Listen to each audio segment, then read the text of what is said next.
look, we got a clutch. Well, yeah, we have a clutch, but it's not one that we can use. So this is the ongoing saga of Project Top Fuel. Now, before I get into the clutch itself, I'll show you why we can't use this one, and I'm going to explain how these clutches work. Because this is the key. Everything with a nitro motor, everything with a nitro car, revolves around the relationship between the fuel pump and the clutch. And I'll get to all of that. But here's something that is important for you guys to understand, so you understand what I'm talking about. Jeff is not looking to run this as a nostalgia top fuel car, as a contemporary nostalgia top fuel car. He's looking for a car that's going to look, run, and sound as it would have in 1972 when the car was last run. So it'll be approximately a second and 40, 50 miles an hour slower than a contemporary nostalgia top fuel car. Now, if after he does all of this and he likes it and decides to go further, then we'll go further. But for right now, the mission, get this thing back to where it was in 1972 and send it so that it makes passes that are representative of what it would have done then, with all of the parts, the bits and pieces that it would have had in it. So basically, it's a rolling history, thing, okay? So, and I'm cool with that. I think that's a very interesting way to go about this, because most people are just like, well, let's just build a contemporary car. Or they'll take a car like this and just be content to cackle it. But to take a car like this and return it to its original state and use it, run it as it was originally intended, I think that's pretty neat. That's one of the elements of this whole project I find so fascinating. But the clutch is the key to any fuel car. And because the limitations, what we're working with here, the period correct fuel pump, the period correct fuel system, the period correct everything on the car, the iron block, the stock Chrysler crank, all of these things that would have been used in 1972, well, none of them would hold up in today's environment. So everything has to be dialed back to what this car had when it was new. And the clutch is extremely important. If the clutch isn't right, nothing else is going to work. And it'll either just if I put this thing in there the way it is, it would just throw the crank on the ground. Before the car even moved forward, it would just throw the crank on the ground. All right, so while I can't use this clutch, oh wait, before I get into all of that, bring up to speed on everything else. So I told Jeff, if we're going to do this period car with period parts, make it run period performance, we need a period clutch, and it has to be exact. So what we need is we need a 10-inch 3-disc Crowerglide clutch, as would have been used between 1970 and 1983, 1984, because that was a transition year. So you got about a 14, 15-year window when these were common. They were out there.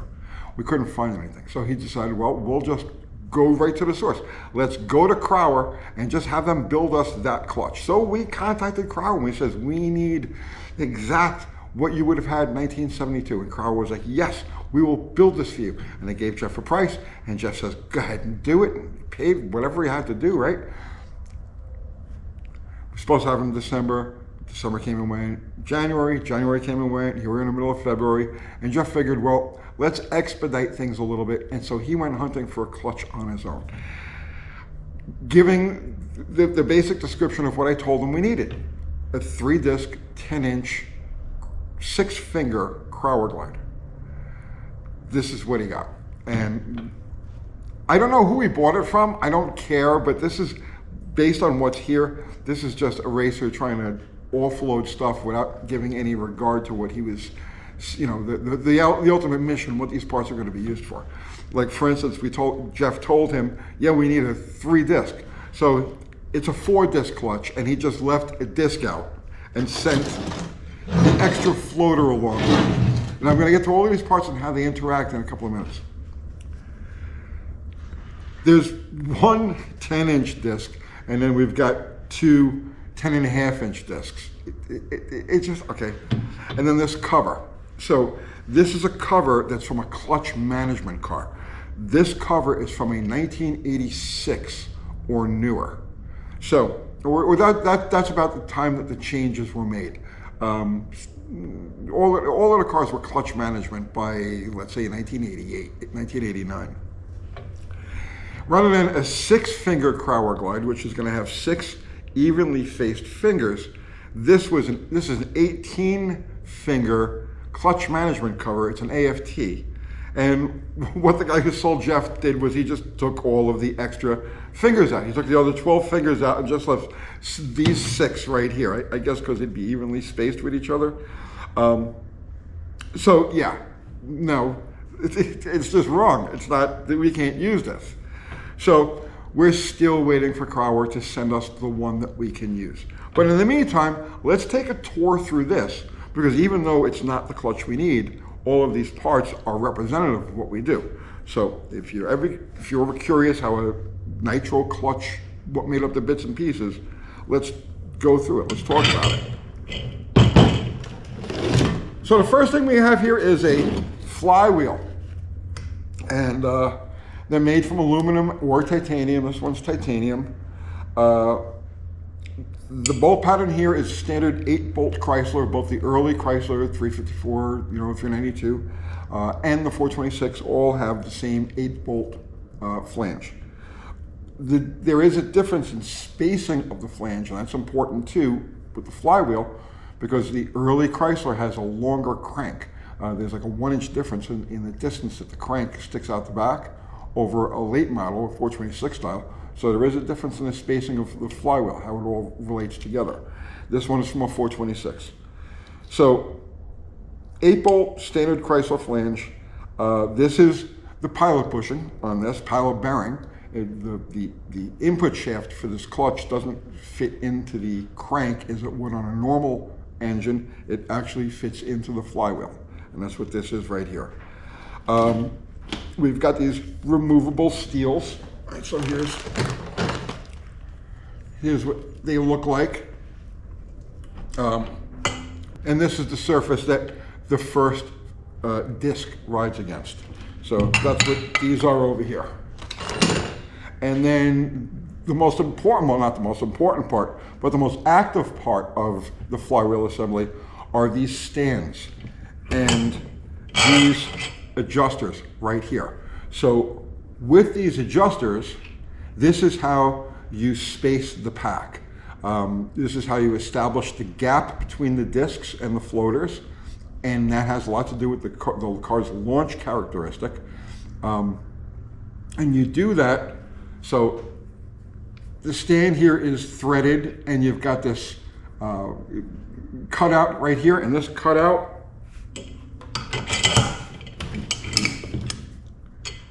fits against this register so that this remains stationary, okay?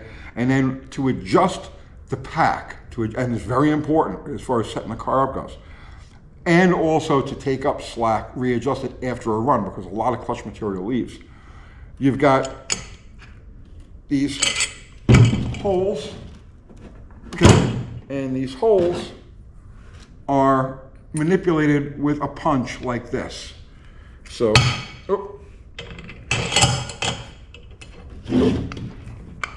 so if this thing is in the car, the clutch can is on it. You see this cover right here. So this cover is going to line up with these holes. And you're going to reach through this cover with this pick and manipulate this to increase or decrease the size of the pack. So that's what this cover is here. This is also the cover that you stick the feeler gauge through.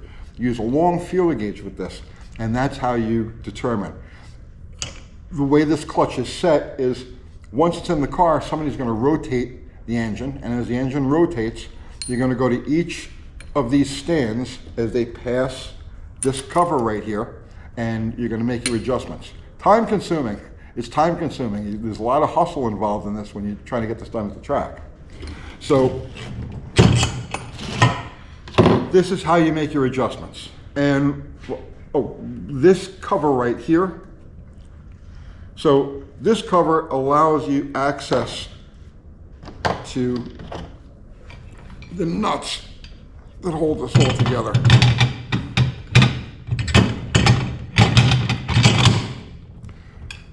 You can see how much of this stud is sticking out for the 3-disc clutch. So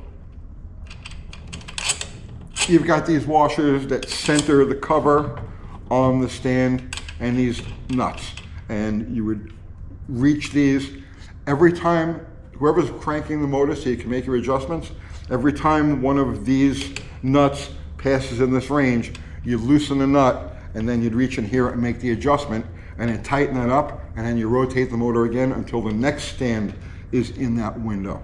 So that's how you're making your adjustments on the thickness of the pack. And the thickness of the pack actually has a lot to do with the car's launch characteristics. I'm going to cover all of this a little bit deeper, a little bit more in depth once we actually have the clutch and we're setting the car up to actually run. I'd rather just talk about the hardware right now rather than the tuning aspects of it. So that's the flywheel and the stands and the adjustments and their relationship to the can. So if you've ever seen somebody working on one of these cars and somebody's out at the blower, ratcheting the motor and stop, go, and somebody's bent over the clutch can with a feeler gauge and wrenches, well, that's what they're doing. All right, so then you're gonna have your first disc, like so. Now these discs, these are actually industrial application, not the center hub, okay? The center hub is a specific spline that's used in racing clutches. But the actual clutch itself, the friction material, these are used in, if I remember correctly, when they drill wells and stuff like that, like big industrial drills that sometimes get caught up on things. That's what these discs are used for. And like I said, the different manufacturers, different clutch people, suppliers, just rivet in these center splines so that they could be used in this application. So you've got your first disc, and then you've got a steel floater. Anybody who's familiar with motorcycle clutches, multi-disc clutches like that, knows about what the floaters are. But it's a floater. It sits between the two discs. Okay. Now these floaters are going to have each floater is going to have a groove cut in it like this, right? Or two grooves. So here's one on this side, and then there you go. There's one on this side. And the purpose of these grooves is to, as the friction material is worn off the disc, the purpose of those grooves is to send it out of the way, get it out from between the discs and the floaters and send it out into the atmosphere. So that's what those grooves are there for. So our floater goes like so, okay? And then you get your next disc.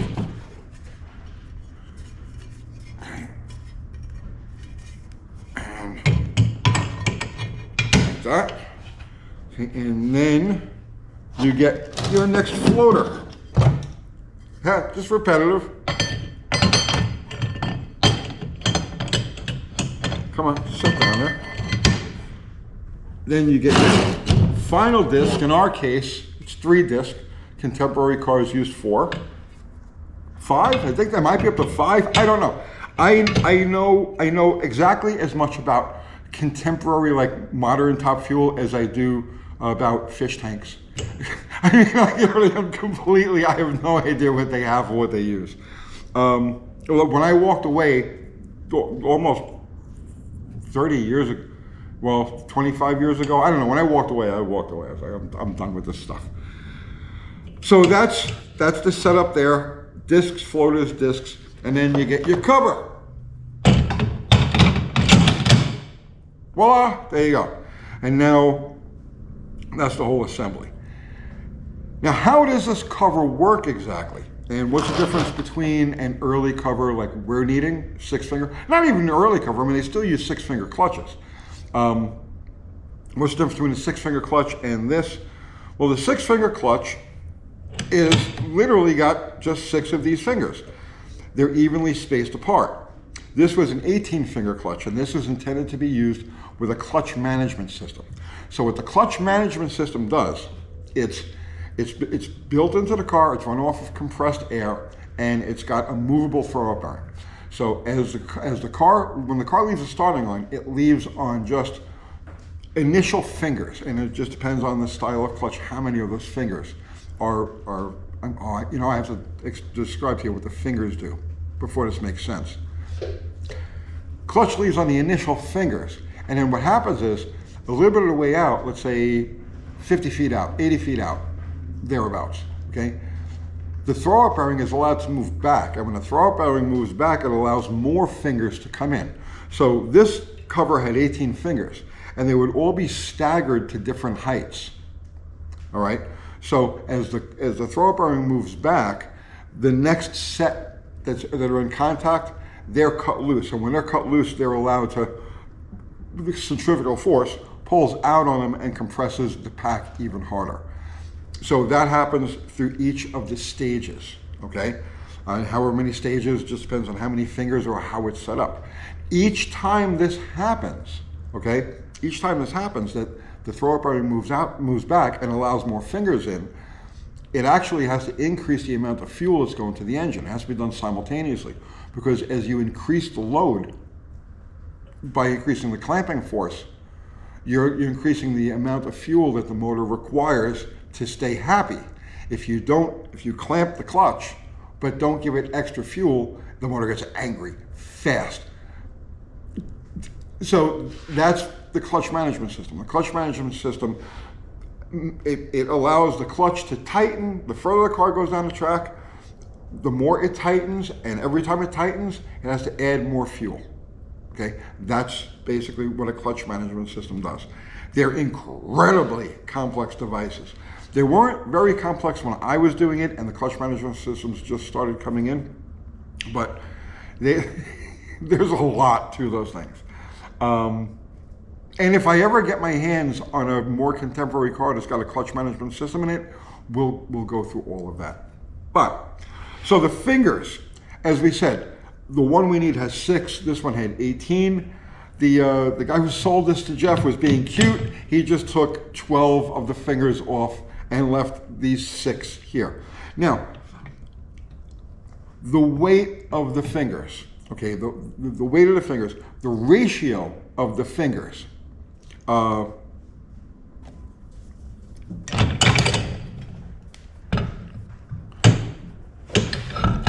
so this part here, the donut, okay, as centrifugal force pulls this finger out, it's pressing the pack together, right?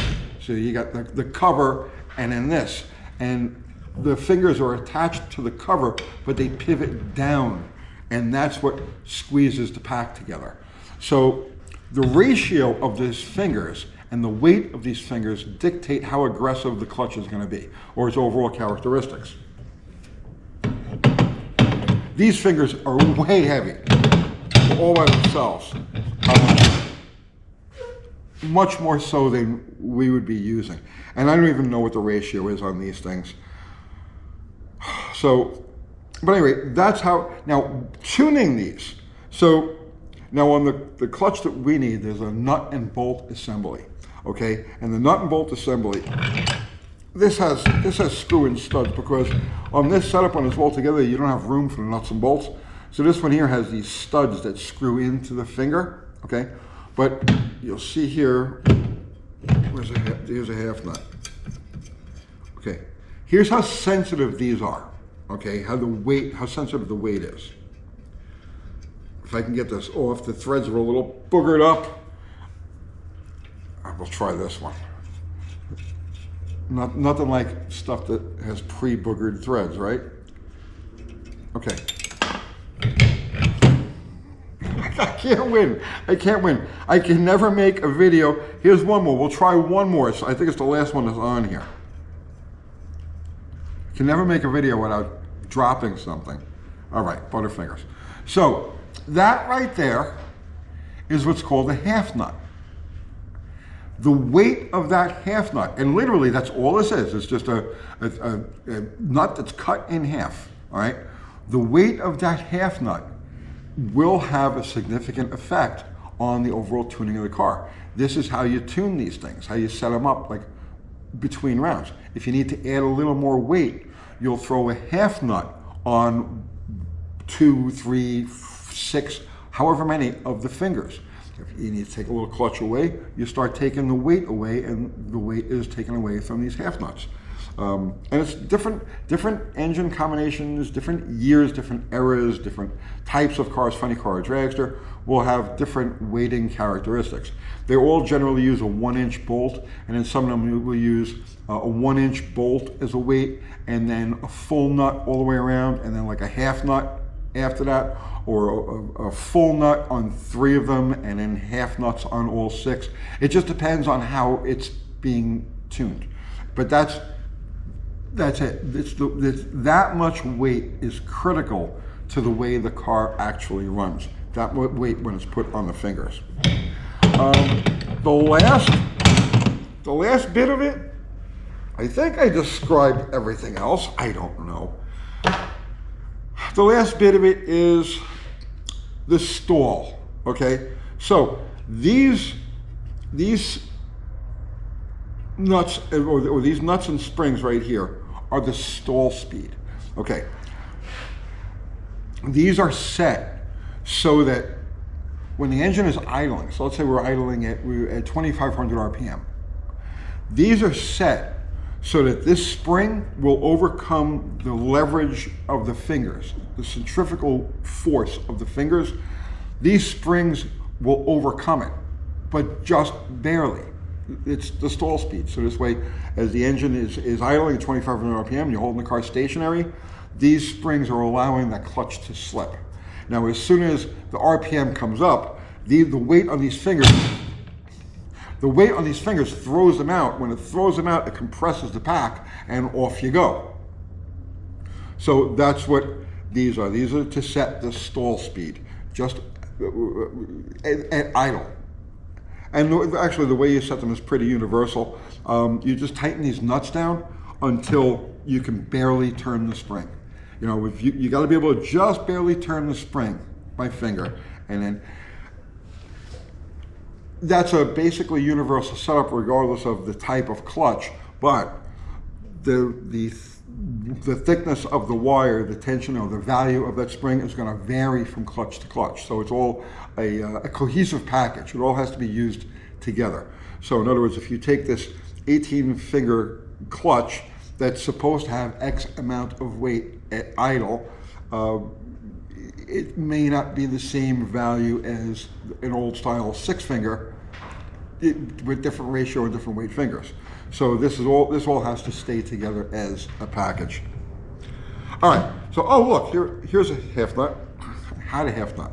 The last bits and pieces of this are just these washers that fit over the stud and center the cover, and then the nuts that come Butterfingers, right? How was I doing this in between rounds when things are flying around? And focus. You have a lot more focus on what you're working on. Look, this, I should be able to turn this, like literally just, and it would just fly right down. I cannot turn this friggin' nut because the threads are boogered up. Because this is a clutch that has seen some hard use in its day. Yeah, that one's going right. So there you go. There's how a clutch works. That's why we can't use this particular one. And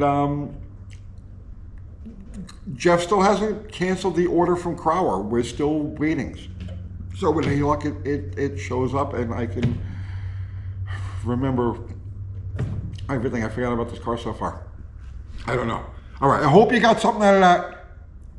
I'll see you tomorrow.